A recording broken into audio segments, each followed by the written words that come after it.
when I was about 12 or 13 years old, my dad sat me down and gave me the talk about, how to respond when I get pulled over by a cop.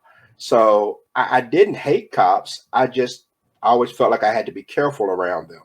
So once I got to college, I met kids who had much worse experiences with police officers than I did. And because of that, they hated cops. And I'm sure they've grown up to teach their kids to hate cops as well.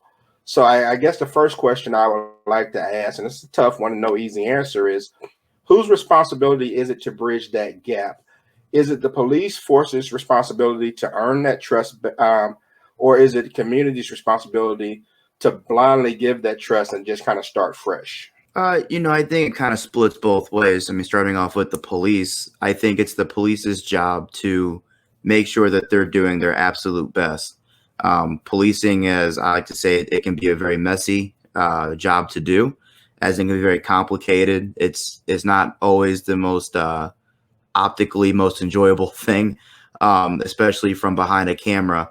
But the police have to be held to the standard to do the best job that they can. And I think that's the police's job to reach out to the community. It's the police's job to uphold the lawful standard that they said that they would. It's the police's job to make sure that they are keeping their own in check.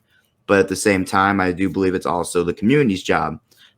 Trust can be earned, but it can't be earned if we're not willing to try to give it.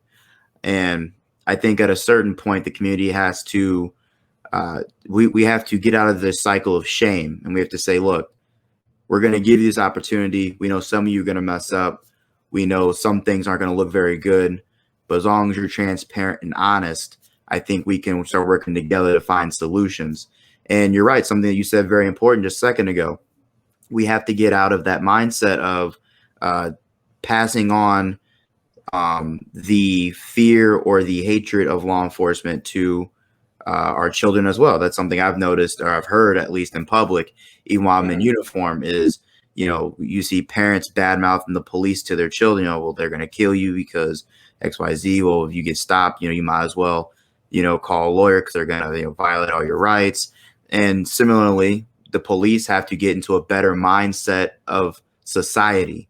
The police have to stop looking at everything as being a crime, everything as being something that we need to deal with. Police need to have a better outlook of society. So I think when you can eliminate the negativity on both sides, I think that together that we'll start to find that middle ground, and we can start to kind of come together.